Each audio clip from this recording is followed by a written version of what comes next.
The following segment is sponsored by Smith Injury Law and 300hurt.com. There are several critical mistakes people can make after car accidents. Attorney Richard Smith wrote a book about it. And one mistake that he sees all too often is when a client gives a recorded statement without an attorney present. Richard Smith, Smith Injury Law, joining us this morning. Hi. Good morning, Margaret. Whether a client is injured in a car wreck or involved in a workers' comp claim, bad things can happen when they provide a recorded statement to the insurance company, right? Tell us what you've experienced. That's very true. Unfortunately, people make the mistake of thinking that the insurance company is here to help them instead of the fact that they're trying to build a case to deny their claim often. It happens quite often in the car accident case where they ask questions that you're not going to know the answer to, really. Basically, how much time did it take you before you saw the car in front of you? Time and speed questions are often very confusing and often lead to denied cases. Yeah, and you've pointed out that when the adjuster asks for a recorded statement, those measurable details, those measured details of how an accident happened really might not even be necessary to be recorded, right? Absolutely. And what happens is when they ask for a recorded statement, that should be a red flag for you. Hey, maybe I need to consult an attorney here because they're building a case against you. Same thing with workers' comp claims, especially in certain states like North Carolina, for example. They've got a very distinct definition of the word accident. And if you don't answer the question exactly right, you may be saying the right thing, but just saying it the wrong way and falling into the trap of now providing your employer and your workers' comp carrier with a defense to your claim. And had you consulted an attorney first, that would not have happened.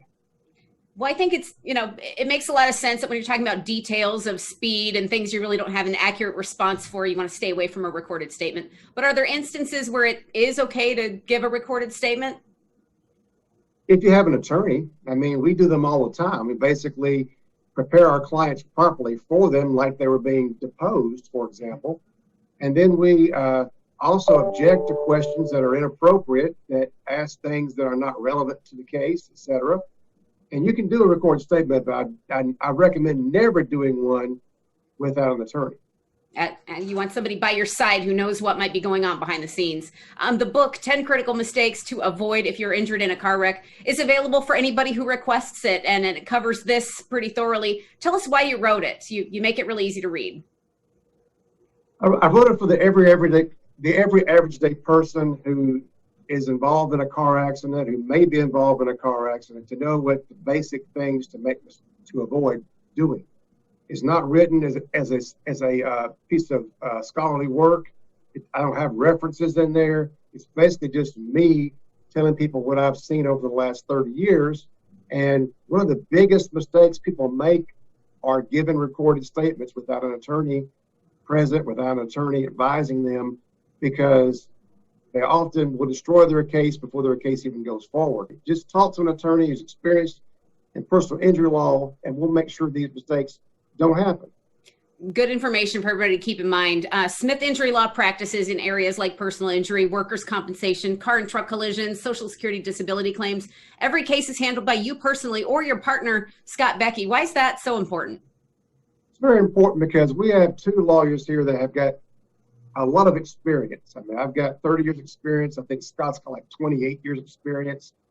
He used to be a defense attorney before he came to work with me. He's done a lot of cases in North and South Carolina, a lot of jury trials, and we work together, and it's a big difference like any other type of profession. Would you want to go to a doctor who you're his first patient, or do you want to go to an experienced surgeon when you're having heart surgery? Same kind of thing. You want somebody who's experienced, who understands what you're going through, not somebody who's learning on the job. And unfortunately, that's just the reality of life.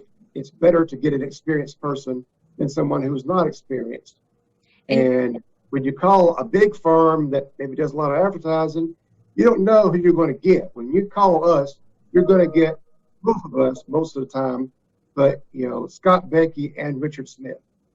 And you two are there to help talk people through some of these situations that they're going to need some guidance. And people can get in touch with you. They can call 300-HURT or visit 300hurt.com, and they can request the 10 Critical Mistakes book that way too. Richard Smith of Smith Injury Law, always a pleasure to talk to you. Nice to see you again, Margaret.